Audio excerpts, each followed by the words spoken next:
Fala aí, meus sofredorzinhos e também minhas sofredoras. Tudo bem, meu povo? Tô em mais um lugar diferente do estádio, ainda não achei o lugar ideal para gravar por aqui, mas na verdade todos os cantos desse estádio olímpico de Montjuic ficam bonitos. Eu prefiro gravar com um gramado de fundo, mas tem sido difícil por aqui. Então, mais uma vez aqui estamos, tem essas colunas bonitonas aqui do lado de fora que ainda dão luz na minha cara. Vamos lá, para falar cá entre nós, de um jogo que o Barcelona ganhou no coração, porque se dependesse especialmente da tática, ele teria ficado pelo caminho e poderia ter sido até pior do que o 2-0. Eu vou fazer um mini resumo, quase que um melhores momentos ou um piores momentos táticos aqui, e explicando mais ou menos o que eu acho que o Xavi quis fazer. Para quem não assistiu o jogo, que é aqui mais ou menos um resumo, tem uma ideia mais ou menos do que aconteceu. O Xavi já disse que quer fazer rotações no elenco. O Barcelona, entre uma data FIFA e outra, tem 7 partidas, né? Já jogou 3 dessas 7, ainda tem 4 jogos para fazer. E ele quer, já que tem um elenco que não é numeroso, mas de boa qualidade, de jogadores que conseguem ter características diferentes e tal, para irem se complementando e fazendo algumas mudanças no time durante os jogos ou antes dos jogos, para dar oportunidade para todo mundo, enquanto esse time ainda está em formação, e também para descansar uns jogadores. Por exemplo, contra o Betis descansou o Gundogan, contra o Antwerp descansou o Oriol Romeu, hoje descansou o Gavi. O único que não descansou e que tinha jogado todos os jogos desde o início, Frenkie de Jong. O que aconteceu? Se machucou. E não é nada a ver com muitos minutos, com sobrecarga, nada. Torceu o tornozelo. Isso pode acontecer com qualquer um, né? Então, se machucou o Frenkie de Jong, as primeiras informações não são boas, ele poderia ficar todo mês de outubro fora, poderia perder o jogo contra o Porto e o jogo contra o Real Madrid, são considerados os jogos mais difíceis até o final do ano para o Barcelona, o Porto fora de casa e o Real Madrid aqui no Estádio Olímpico. O time começou com Marcos Alonso no lugar do Baldé, no lugar do o Oriol Romeu no lugar do Gavi, que foi para o banco de reservas, e com o Ferran Torres no lugar do Rafinha. Essas 3 mudanças em relação ao jogo de terça-feira, né? Cancelo de um lado, Marcos Alonso do outro, Christensen com os 2 zagueiros, Oriol Romeu, Gundogan e Frenkie de Jong no meio campo, João Félix, Ferran Torres e Lewandowski no ataque. É um time muito estático, muito estático. Pela esquerda sem a velocidade do Baldé, pela direita sem a velocidade ou do Rafinha ou do Lamine Yamal. E contra um adversário que se fecha muito. O Celta sabe, gosta de se fechar, é um time que vai ter muito mais dificuldade quando tiver que atacar os seus adversários do que se fechar.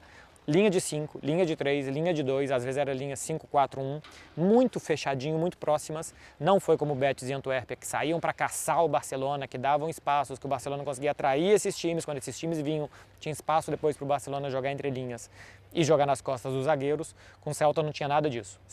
O Celta fechado, esperando erro do Barcelona, e esses erros aconteceram muitos. O time não circulava bem a bola, não circulava rápido. Quando tentava jogar por dentro, eu acho que tentava jogar de uma forma muito improvisada. Acho que as jogadas, as tabelinhas por dentro, elas têm que estar treinadas para que não tenha que um jogador espere no pé e a bola vá no espaço, que o jogador espere no espaço e ela vem no pé, que o jogador gire para um lado e o outro queira dar o passe do outro lado, porque tudo isso fazia com que o Celta recuperasse a bola no setor central e tivesse um contra-ataque inteiro pela frente.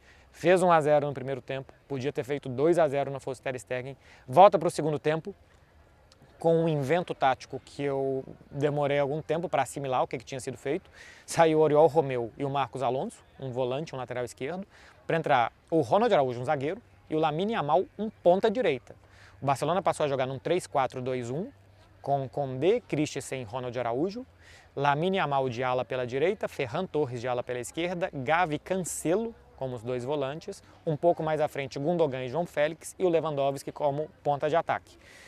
3-4-2-1, basicamente voltou o Barcelona. Com 15 minutos, o Celta já podia ter feito 2-0 e o Xavi desfez esse invento. Tirou o Christensen, colocou o Baldé, o time voltou mais ou menos para um 4-3-3, ou pelo menos refez uma linha de 4, porque daí para frente era muito bagunçado, era muito estranho mesmo. Aí passou a jogar com Cancelo, Condé, Ronald Araújo e Baldé. No meio campo tinha, eu estou tentando lembrar quais jogadores ainda estavam em campo, Gavi e Gundogan,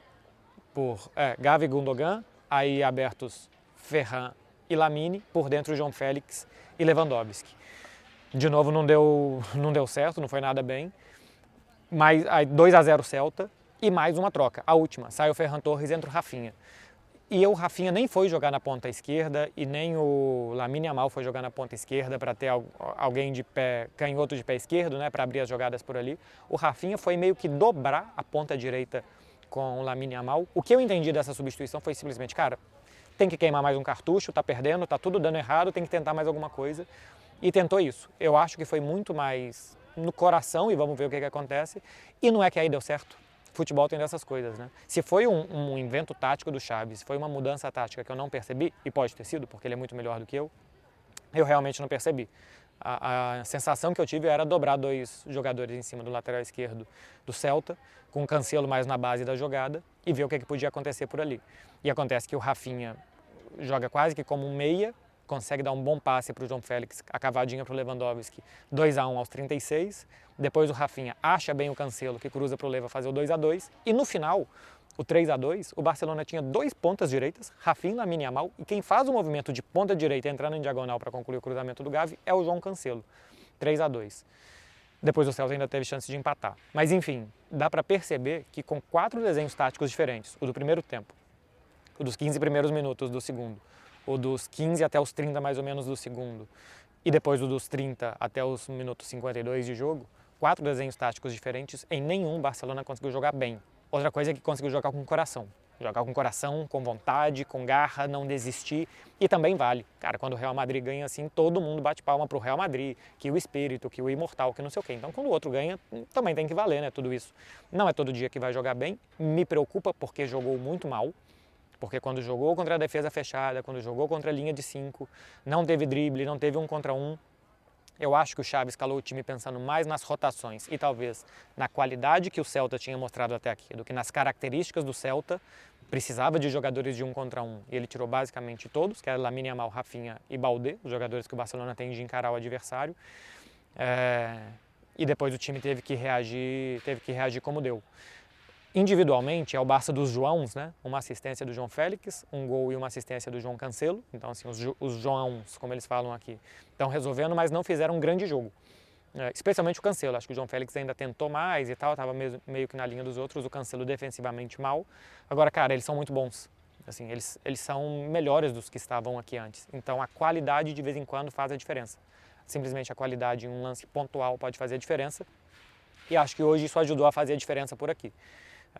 Mas eu também acho que o Cancelo, por exemplo, ele vai mal na linha de todo mundo no primeiro tempo, começa mal o segundo e eu acho que ele vai melhorando a partir do momento que o time vai crescendo. Depois do 2-1, na jogada do 2-2 está bem posicionado, gira bem, levanta a cabeça para cruzar. Enfim, tecnicamente os dois são muito bons. Barcelona consegue uma vitória totalmente no espírito. Veremos daqui para frente a evolução do time. No vídeo que eu fiz, eu vou falar de 2 pontos que eu já abordei aqui com vocês. No vídeo que eu fiz nessa sexta, estavam perguntando do Barça favorito à Champions, eu falei, gente, são 2 jogos, é um espaço de 4 dias, contra 2 adversários como Betis e Antuérpia. Tenho certeza que quem fez essa pergunta passou o jogo de hoje meio decepcionado com o que viu, né? E acho que o otimismo também da torcida do Barça nos últimos dias talvez tenha se visto um pouco desinflado com o que foi visto aqui. Agora, é um time em evolução em formação, que tem que aprender a jogar esses jogos melhor, não vai ser todo dia que vai ganhar no coração, e se aprender a jogar esses jogos melhor e a resolver melhor esses jogos, pode funcionar bastante bem. E a outra coisa, eu já tinha falado em algum vídeo, o Barcelona tem pressionado a saída de bola do adversário, ou a saída de bola quando o Barcelona perde a bola, muito pior do que na temporada passada. Passa por exemplo, antes tinha 3 zagueiros, agora tem 2. Então, assim, tem mais gente à frente, mais gente passa da linha da bola. O Lewandowski, por exemplo, tinha feito uma crítica de que tem pouca gente perto dele, que tinha pouca gente perto dele. E a gente via o Leva realmente muito ilhado na frente. Agora não. Agora aproxima Gundogan, aproxima João Félix, aproxima Cancelo também mais ou menos por ali, não exatamente perto dele, mas também na construção de jogo. Então, quanto mais gente perto do Leva, é menos gente lá atrás para recuperar. Por isso eu acho que quando vai atacar por dentro tem que ser coordenado. Que as tabelas ali, o tal do no último terço do campo os jogadores decidem, mais ou menos. Acho que os movimentos têm que ser mais coordenados para ter posicionamento atrás, para se aquele passe não entrar, porque, claro, você vai treinar uma tabela, só que tem um adversário do outro lado. Então, para se o passe não entrar, se errar, se for desarmado, se bater na canela de alguém e cair no pé dos caras do outro time, como que você vai defender aquilo? Esses mecanismos não estão bons. Tinha percebido isso contra o Osasuna, contra a Villarreal, contra o Antuérpia deu para ver, contra o Betis antes do 1-0 do Barcelona. O Betis teve 2 chances meio que assim, saindo da pressão do Barcelona e saindo muito fácil da pressão do Barcelona. Em muitos momentos o Barça pressiona e com 2, 3 toques os caras acham alguém livre para correr e hoje se viu isso muitas vezes. Assim, eu acho que eu sou ou muito exigente ou pessimista, mas eu fico preocupado com essas coisas, porque o dia que for um adversário mais forte, o dia que for um mata-mata, tá morto, cara, tá morto. No Campeonato Espanhol, com o nível do Campeonato Espanhol, com 38 rodadas, talvez dê para tocar mais. No mata-mata ele vai te penalizar muito mais se esses mecanismos não estiverem bons. E não foi um dia ruim para isso. Talvez para a criação e tal, para o dinamismo do time na frente, sim. Mas para essa recuperação de bola já é uma tônica que a gente está vendo essa temporada.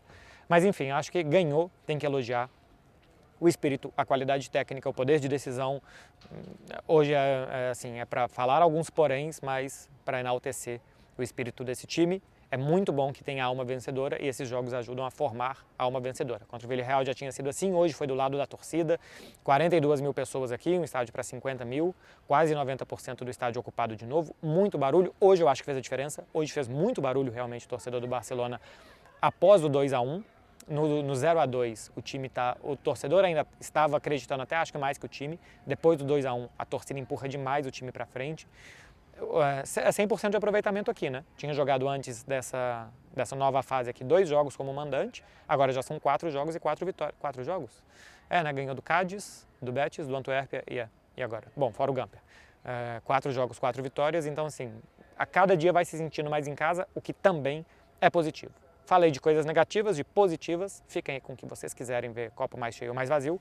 Eu me despeço de vocês por aqui, hein? Veremos. Volto amanhã, se tudo der certo, eu vou fazer uma prévia dos clássicos de domingo. Tem Arsenal-Tottenham, tem Real Madrid-Atlético de Madrid, tem PSG e Olympique de Marselha. Pretendo fazer prévia para vocês, pretendo. Vai depender se eu vou acordar cedo, como é que eu vou voltar da academia, se vou voltar tonificado ou não. E aí faço vídeo para vocês. Segunda-feira tem Café com Beckler falando dos outros jogos que eu vi no final de semana. Beijo, gente. Já é sábado. Imagino que vocês estejam vendo isso aqui embaixo ou em cima de alguma mesa. E é isso que eu quero. Valeu, tchau.